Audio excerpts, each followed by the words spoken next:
Bună dimineața și bine v-am găsit la un nou vlog după acest canal. Aici sunteți pe canalul Romică și Pasiunile și astăzi o să facem rutina mea de dimineață la iepuraș. Uitați, iepurașii sunt aici. Din păcate la această femelă mai am doar 6, pentru că 3 au decedat. I-am găsit, uitați ce mari s-au făcut. Și acolo nu mai stau un cuib. Acela poate să iasă de acolo. Poate să iasă, nu e nicio problemă. Uitați. Bine, aia de apă, după cum vedeți, mai are mâncare pe aici. Dar mai le pun puțin. Mâine o să le fac curățenie. Haideți să aducem lucerna. Și o să revenim când aduc lucerna. Gata, am adus lucerna și acum haideți să le băgăm în care. Mai greu cu o mână. Nu le bag foarte multă pentru că o să o dea pe jos sau o să o calce, știți? Ce spun? Hop. Ia, acolo să ai. Uitați ce frumos sunt. Hop, hop. Uitați asta. O să se duc acolo. Uitați. Să închidem aici. Așa. Gata e această femelă. Nu pot cu o mână. E foarte greu. Cu o mână. Le bag puține până acolo. Hop. Le bag foarte puține pentru că să am ce să le bag și mâine dimineață. Nu, mâine dimineață le fac curățenie.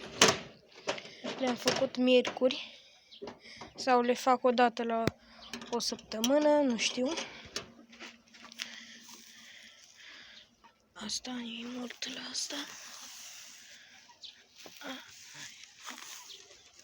Așa, uitați că mai are acolo. Barim să o mănânce pe toată. Așa.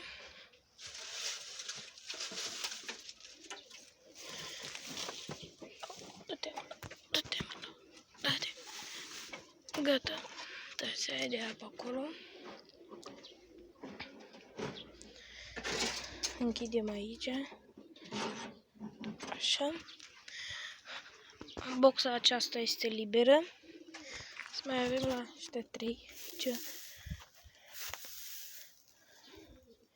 Uitați. Și punem aici. Asta se dă cu totul jos, așa. Uitați să scot asta de aici. Așa.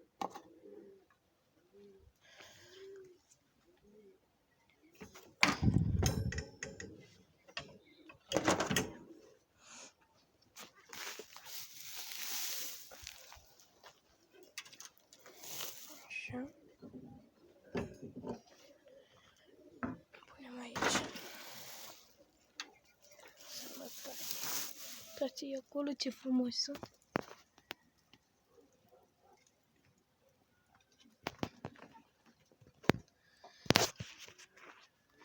Nu știu dacă se vede foarte bine. Așa. Avem la aceasta. La aceasta băgăm foarte puțină. Mai puțină de atât. Așa. Atât e.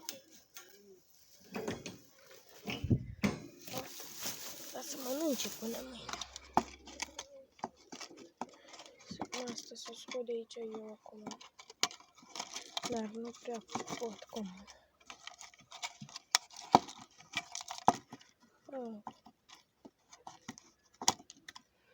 Gata, am scos-o. Nu asta aici. Tragem acestea. Așa. Deci, asta e Rutina de dimineață la iepuraș. Punem cerna asta aici sus. Așa. Și revin când o să vin cu găleata de apă. Gata, am adus și căldărușa. Nu este o căldare prea mare, este o căldărușă, așa. Luăm. Punem aici. Să trag la acesta. Așa. Așa. Să pun să dea pe alături. Și bagă foarte multă mizerie, dar eu la 2 zile le spăl. Le iau sau arunc apa din ele și le spăl.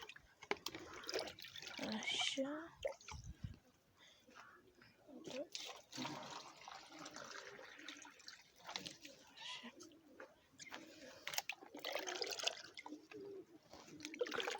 Aici, aceasta.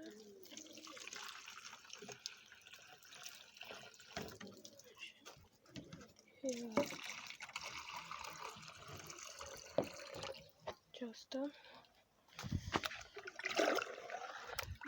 Așa. Uitați, acolo, după cum vedeți, este așa negru acolo, nu să știți că are apa ceva, uitați.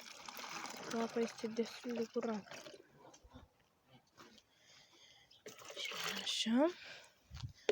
Acum să lăsăm căldea asta cana acolo. Punem aici la găine asta. Mergem să luăm și porumb. Căldarea. Luăm și puțin porumb.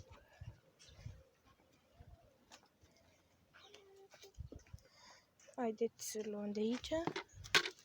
La porumb. Nu de aici. De aici că mai a căzut pe jos. Eu le bag ștuleți de porumb, nu le bag gen, nu le bag boabe cu amestec. Nu le bag pentru că ai mei iepuri sunt niște iepuri normali.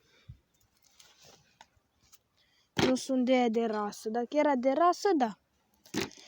Le puneam. Le făceam și tratament, dar nu sunt. Și așa le bag din ăștia. Așa.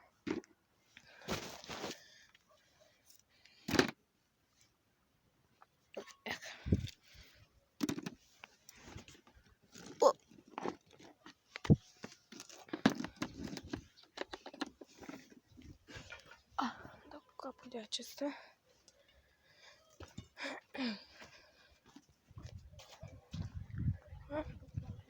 Să le băgăm și porumb.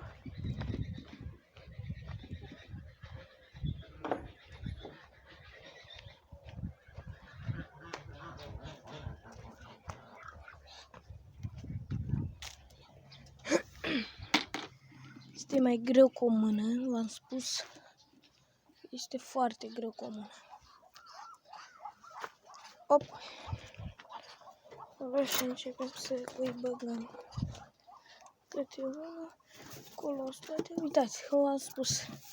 Eu o ridic aici, dar calcă pe ea.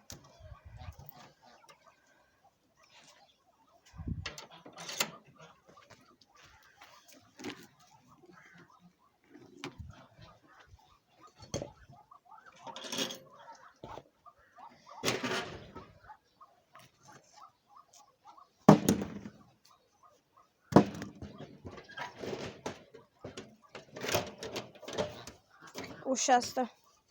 Deci asta acolo îmi nervează. Trebuie să fac așa în fiecare dimineață. Se închidă. Așa. La aceasta 2, că ăsta și cu ăsta nu prea mănâncă porumb de ăsta ștulite, așa. Mănâncă de la boabe. Vreau să-i învăț să mănânce de la boabe. Că ăsta își tocește dinții. Ronțăie și tocește dinții.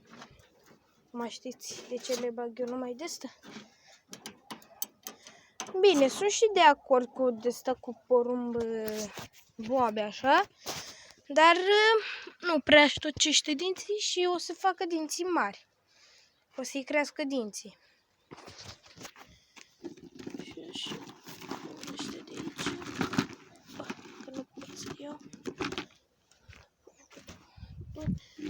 Așa.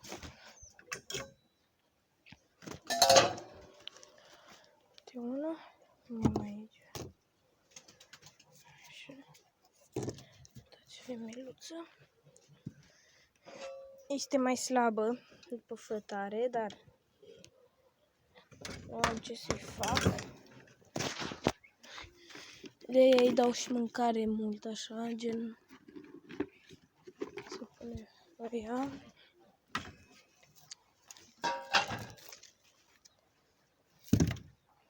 Că la toți le dau mâncare.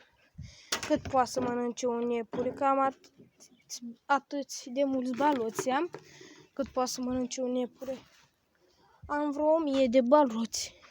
Nu numai pentru iepuri. Noi avem și alte animale, și porci, și capre, și vacă, vițel. Mai este vițel. Un taur. Este mare. Și cam aceasta este rutina mea de dimineață la iepuraș. Dacă vă place, să nu uitați să dați un like, să vă abonați la acest canal și ne revedem data viitoare. Pa, pa!